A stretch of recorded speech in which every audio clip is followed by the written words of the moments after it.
Hey guys, this is John, and welcome to another Climbing the Rating Ladder video. I'm playing JJB 1724. This is a 10 plus 2 game, I believe. So just a small increment. e4, e5. Let's play knight f3, and if black plays knight c6, I'll think about what to do. Usually I play Italian game. Maybe I'll go with that again because we've had a lot of requests for that. It is my main recommendation for people who play e4 and get into double king pawn. So let's stick with our guns here and see what we get. If black goes two knights, or if we get a Joko piano. If Joko piano, I'm usually in favor of this plan of playing c3 followed by d4. We have another one of these, so h6. Let's go ahead and play d4. You know, I don't mind that, getting this again, I mean, because it is just a frequent guest in this position. People are absolutely terrified of the knight coming to g5. They've been burned by it before. They've seen games where white has got that knight up there and attacked f7 quickly. Probably more likely they've personally been victimized by that move many times. But the problem is black does fall behind here in development. And simply by playing knight takes d4 here, black's already in a bit of a predicament in trying to catch up in development. So it shouldn't be fatal, but this should give white a clear advantage. And there are some little traps. Let's say black were to play bishop c5 here. We can play bishop takes f7, king takes f7, queen h5 with a fork on the king and the bishop. Okay. Black elects to take on d4, so swapping. Usually this trade is going to favor white because even though my queen is in the center and you might think it's subject to attack, black doesn't have a knight that they can easily recycle here. Might be interesting to try this and this. But if they want to push the queen away in some other way, c5 is a weakening move. Just as I say that, black does play it. Yeah, I'm pretty sure I've had this exact position before. Queen d5 comes to mind, hitting f7, threatening checkmate. But I think on queen e7, black can look to play knight f6 and try to kick the queen away. So my recommendation here, what I'm going to do is just play queen d3. And assuming black puts this pawn on d6 in the future, look for me to try to develop an attack against that pawn. Bishop f4, knight c3, maybe castling queenside and generating play against that pawn. That is such a common storyline. If you followed this series, Climbing the Rating Ladder, I'm getting deja vu. You've probably seen me in positions of this type before, probably several times. But it can't help to hammer this because just like we saw in the last Climbing the Rating Ladder video, on the black side of the boulder attack, this is what you encounter out in the wild. So d6. Yeah, I think I'm going to play knight c3 here. Again, I could try to get fancy, something like queen d5, bishop e6, bishop b5 check, but I have to assume black's going to play the best move. So queen d5, queen e7. I just don't like that knight's going to come to f6 in the near future.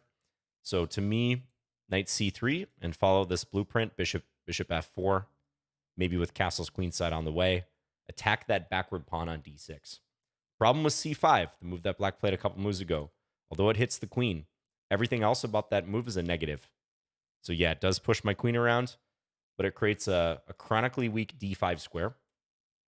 That's a prime square for an outpost for white, and the d pawn for black becomes backward.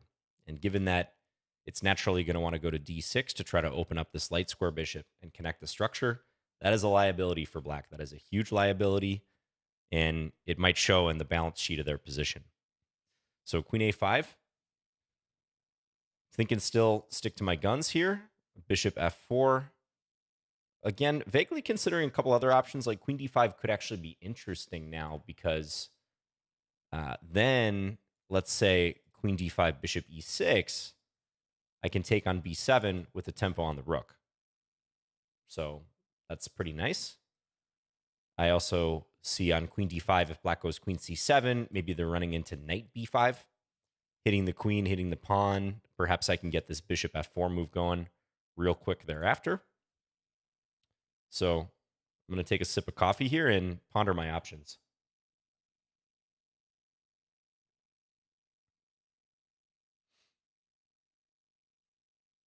I've been watching this other YouTuber, by the way, has nothing to do with chess, but I think his username is Steve1989 MRE info. And Again, totally unrelated to chess. I highly recommend his videos. He eats and reviews old military rations from various years and from all over the world. And his demeanor is awesome. I really just like the guy's presence. He has certain sayings, and I can't get them out of my head as I'm recording a video. Like he'll often say, "Nice," when putting something on a plate that he's reviewing. Actually, specifically, he says, let's get this onto a tray." Okay, so with that detour, I'm debating between these two moves. Bishop f4. Yeah, let's just play bishop f4. Again, queen d5 might be better, but I want to be consistent. And attacking this pawn, I think, cannot be a bad decision. So let's go ahead and do it. But huge shout out to Steve.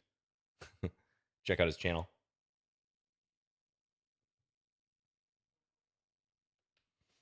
Okay, so assuming black tries to defend this pawn somehow with queen b6, c7, d8, I have various ways I can continue attacking it. So queen b6, I can castle queenside. Again, get the rook involved in the attack down the file. Queen c7 can run into this knight b5 move. So already a tough spot for black. They're having to deal with the repercussions of this backward pawn. Again, queen d5 might have been stronger there. Wasn't quite sure. Queen d5, queen c7, knight b5, queen d7, bishop f4. Just again, that knight f6 move. I see I can maybe take on d6, some mass trade. Maybe I lose the pawn on e4 at the end.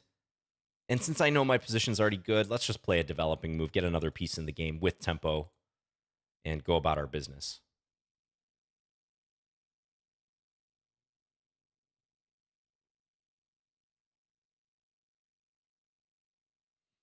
I have a little more energy than normal right now. One thing I've been doing every day is I've been going out and the weather's been really nice here in Minnesota. So I've just been walking for about an hour every day. And it's been really invigorating making a point to do that. I love getting outside. I love collecting my thoughts as I'm just like walking and maybe listening to an audiobook or something, but mostly just kind of composing some big picture themes in my head, or just reflecting on my day, or whatever I'm interested in reflecting on, really. So I highly recommend walking, making time for walking if you can every day. Okay, so black does go back to d8. And yeah, castles queenside, knight b5. Both those moves look pretty strong. Maybe slight preference for knight b5, simply because if I get to take here and wind up with a bishop on d6, that might be nice for preventing castling.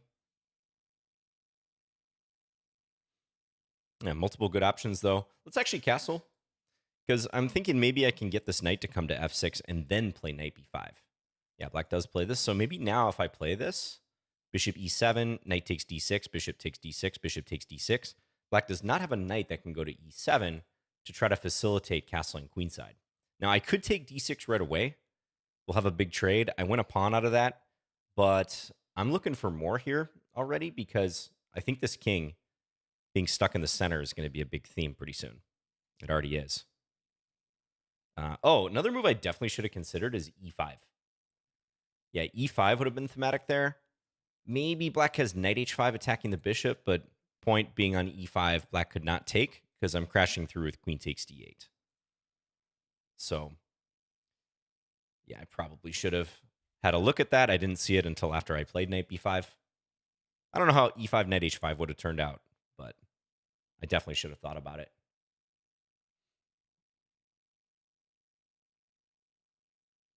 This is good, though, because I think this shows how this pattern of development can, in some cases, pretty quickly punish black for this whole plan of c5 and d6, which you encounter quite frequently.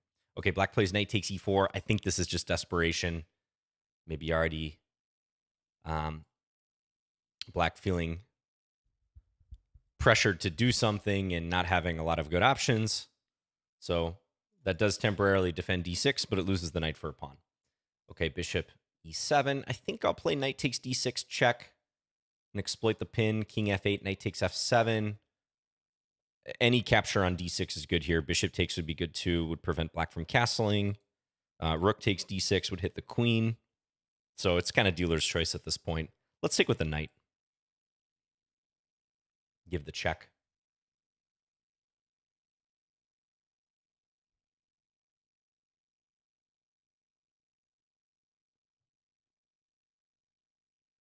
Yep, king f8. And knight takes f7. If we do that, it forks the queen and the rook. Also got the rook on d1 participating. This is pretty much over. Definitely over. But let's see if we can conclude this efficiently. I don't mind if people play on a position like this. I don't take any offense. Now, if the opponent started tanking or something, that might be different, but I don't get any vibes like that from black. But even in positions where you're completely winning, you can always try to review your thought process, mentally critique yourself, and find ways to improve. Don't just write off a winning position because you know it's winning. That's how you get in trouble in chess, actually. Okay, queen e8. Probably go pick up this rook on h8, whereby I'm threatening knight to g6. The only thing is the queens are in opposition, right? So if black could play a move like bishop g5 check, that would be trouble because my queen would be under attack. But I'm scanning. I don't see after knight takes h8, just visualizing that move, how black would punish me at all. And again, knight g6 is coming thereafter. Notice the bishop controlling the light squares here, especially the g8 square. Might be other stuff too, but let's take the rook. Looks pretty simple. This is near unstoppable. Oh, disconnected. We'll see if black gets back here.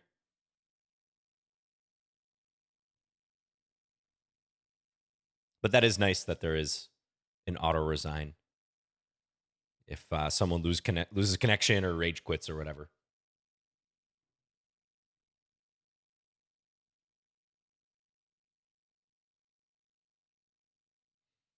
We'll find out in a few seconds.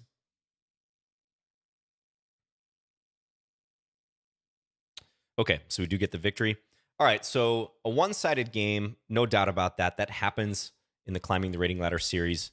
Again, if you're new to this channel or this type of video, this series, this is not meant to dunk on anyone. You know, I'm not like keeping track of usernames and trying to humiliate people. We're just using this purely for instructional value because these are the type of players, situations, games that you as viewers see a lot. And I've been teaching chess professionally for about 13 years now. And frequently from these games, situations come up that I would like my students to know about or specifically teach my students how to react to. So guaranteed, if you play the Italian game and you're an amateur, even up to 2,000 plus sometimes, you're going to face this h6 move. This is the anti-fried liver defense. A lot of times black is just paranoid about knight g5. They've ran into this move in the past, maybe had some bad experiences in the two knights defense. They know it's a theme, and they say, all right, I just want to put a stop to that. But if you've watched these videos or done some independent work yourself, you'll know that d4 and playing it kind of like a Scotch game, you know, d4 take, just gravitating towards the middle of the board, is a nice way to gain an advantage. This position's already a little uncomfortable for black. They're kind of scrambling to complete development. I think black should probably play d6 here for the record, just to start shoring things up and attempt to stabilize the position. We might go knight c3, let's say knight f6. You can think about trying to force some tactic like this and take. But even if you were to just develop here, let's say h3 to control the g4 square, bishop e3, something like this, we might settle into a nice position with a slight edge for white. Kind of looks like a Philidor. That's probably about the best case scenario for black. There are a lot of little traps. I mentioned this bishop c5 one. Remember this because this is, again, kind of like a Scotch game idea for black to try to develop and hit this knight. But with white having gained the move bishop c4 and black having spent their move on h6, white has this move bishop takes f7 now. Remember that idea. Bishop takes f7, king takes f7, queen h5 check, fork the king and the bishop, and go pick up that bishop, and often defend the knight in the process. So you might think about doing queen h5 first. I think that's another possible permutation. Although I think bishop takes f7, start with the most forcing move. The check is almost always going to be cleaner. Yeah, so again, pretty one-sided game, but a thematic one for this line. Absolutely thematic. Frequently, black will try to push this pawn away, the queen away with the pawn, even in a Scotch game. So for those of you who are Scotch game players, like imagine the game goes like this. Let me know in the comments. I'd be curious. How often do you get games like this where black snaps the knight on d4 for the second time, a capture on d4, and you get this position, and black plays c5. Very similar, and honestly, I think the plan should be the same. Back off the queen. Okay, here the bishop's on f1 instead of c4, but the same principle applies. Let's say d6, something along these lines. You can pretty quickly whip up an attack against this pawn, which black has a hard time defending. It's a backward pawn, and yeah, you can go after that pawn. Sometimes you might use the d5 square, but I would say more likely when black has played c5, it's this d6 pawn that's going to hurt. And if they leave it on d7, there's going to be other problems, like let's just say black plays some developing moves here. They might run into e5, hitting the knight because there is no pawn on d6 to guard this square. Yeah, so I feel pretty good about virtually everything I did. Again, there might be some slightly stronger moves. Yeah, what was I mentioning? I feel like there was a moment. Yeah, knight b5, I think I was mentioning right here. Trying to go after the d6 pawn, or queen d5 in this position, I think was another one. Looking for bishop e6, queen takes b7. Just wasn't sure about queen c7. I'm sure that's still excellent for white. But let's see what the game review says. In the last video, I believe the game review was being a bit overly critical. But let's see what it says here. All right. Yeah, so Italian game. So the main two branches for black at this point, as we've looked at many times on this channel, are the two knights defense here, whereupon you would have to be ready for knight g5. This is fine for black, but after d5 takes, you got to know your theory here. And the best move is not knight takes d5. That would lead to the pure fried liver, where white can play knight takes f7 if they want, or this move d4, the lolly attack. We won't go into that now, but you'd have to know to play knight a5, b5, or knight d4 is another move. And those all have their own theory. My recommendation, just baseline here from the black side, would be to play bishop c5. I think this is fundamentally the easiest for e4, e5 players to play, because you make a developing move, you're sort of mimicking white, having put their bishop on c4, and you keep control of the g5 square longer, right? So you don't have to worry about knight g5. We would welcome that move as black here, because we take, and white has just lost a piece. So if you want to try to drag out the defensive g5 without having to play h6, you get to play a developing move instead. That would be my recommendation. And let's just say white makes some generic developing move, castles or d3 or whatever. Then you can play knight f6. At that point, you can play your kingside knight out, because if white goes knight g5 here, attacking f7, you can castle and defend. And just know that this trade on f7, white giving up the bishop and the knight for the rook and the pawn, almost always favors the side receiving the two minor pieces. So black in this case, because those were white's only active pieces. We've covered this on the channel many times as well. That trade almost always favors the side getting the bishop and the knight. So that would be my recommendation to my opponent and anyone, just as a baseline, like looking for a reliable move here. Is just play bishop c5, and then play knight f6 thereafter, and likely castle. When we see this h6 move, I go ahead and play d4. I don't have to play d4. I mean, I could castle, maybe c3, makes some sense too, but this is definitely the most direct. I always play it here. Yeah, and here too, castles. I know some people gambit the pawn, play it like a Danish gambit style with c3, but I figure why even bother?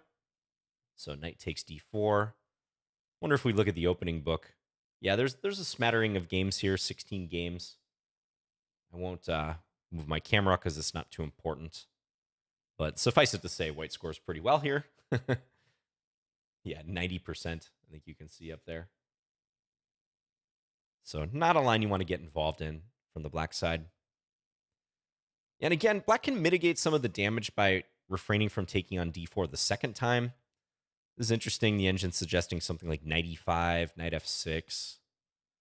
Yeah, we might have some normal development after this. It's probably not too bad for black. Like, they can probably get away with like a slight disadvantage out of this. Yeah, engine's signaling almost equal. But in practice, I'd say that happens pretty rarely. Like, usually black's kind of doubling down like they did in the game or going astray pretty quickly.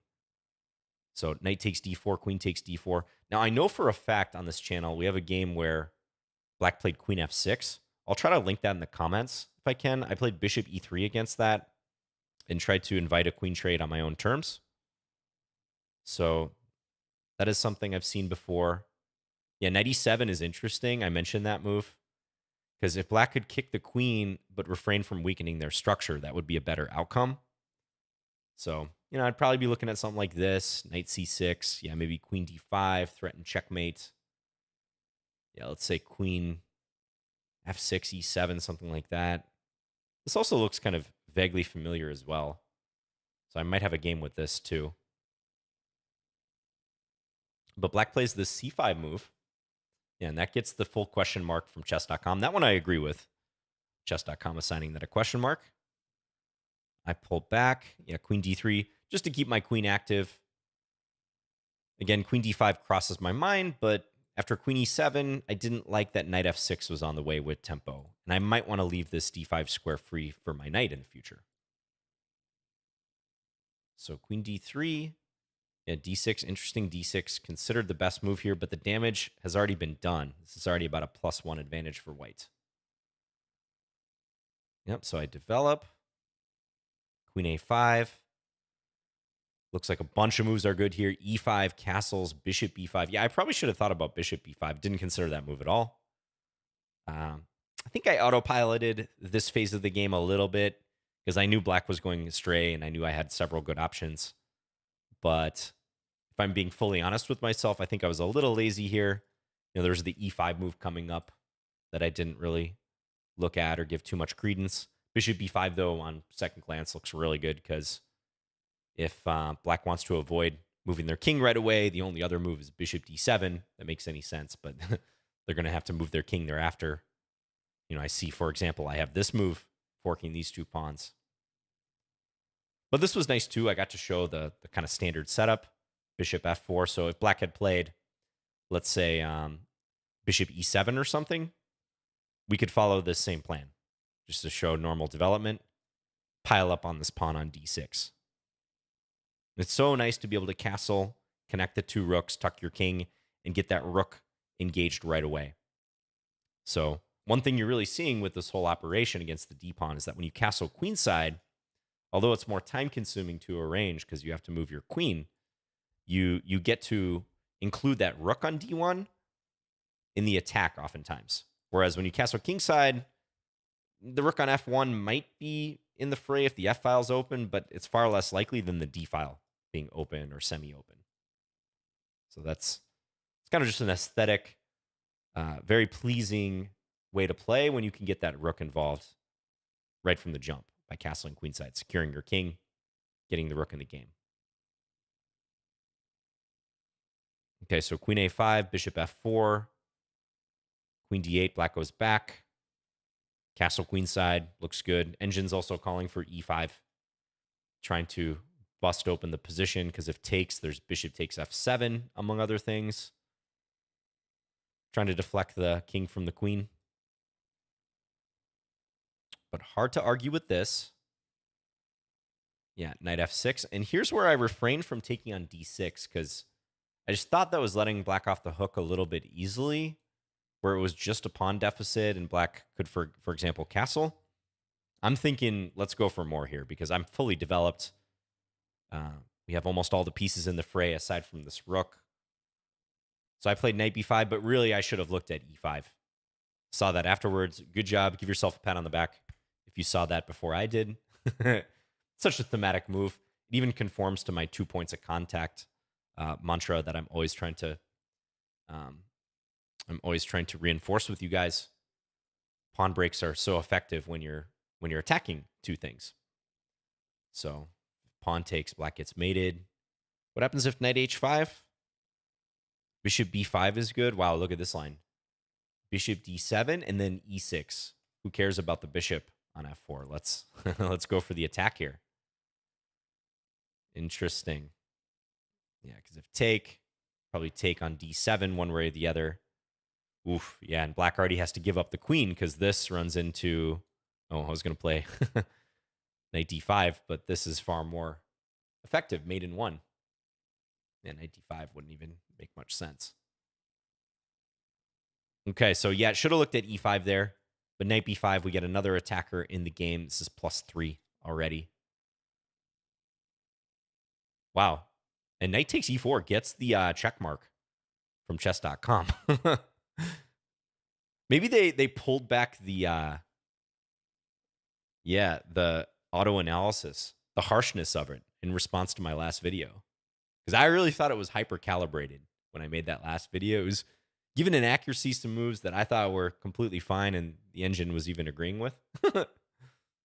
Now it's swinging in the other direction. Knight takes e4, good. But yeah, in fairness, I mean, black has really no decent way to probably save the game at this point. I guess some of these moves enable black to fight, but the damage has been done. This should be over. So just to show like a basic problem for black, we get something like this. Not only do they go down the pawn, but they can't get their king out of the center because you can't castle through a protected square. You can't castle through check. So black's going to be at my mercy here. Bishop takes c5, e5, a rook coming over to e1, queen b3 maybe, trying to attack f7. It's really, really bad. Yep, and the rest, just deciding between good options and mostly just playing the most direct thing with check or gain of time whenever possible. This is already mate in 10. Yeah, this is where black disconnected. Okay, so again, a one-sided game, but a thematic one. And for those of you who play the Italian game or play against the Italian game from the black side, I think this is going to be useful. How to think about this position. Again, I would recommend bishop c5 as a baseline. And h6, this anti-fried liver, it might allow you to sneak into some normalish looking positions if white doesn't play incisively here. You know, if we just go down this rigmarole, which you see frequently, yeah, white hasn't punished h6. But those of you who watch my videos, I hope will definitely play d4 and will know that this is bad and that you can already jumpstart the play in the center. The whole philosophy is opening up the position, and we should be able to do better tactically because black's a little bit behind. You see here, this is move 6. Black has no pieces in the game, and things can compound. They can accelerate pretty quickly from here in terms of black's troubles. Queen went to a5, came back to d8, still no pieces out. I have 1, 2, 3, 4, let's say 5 pieces in the game if we count the rook on d1, and my king is safe. This position's over, Red Rover. So you don't want to be in these situations as black. All right, let me know if you guys have any questions. Again, shout out to Steve, the YouTuber I mentioned. Just so random, but really I like his stuff. Go check it out if you haven't. It's pretty relaxing content to watch too. And thanks again, guys. I'll see you again soon. Let me know if you have any questions or comments.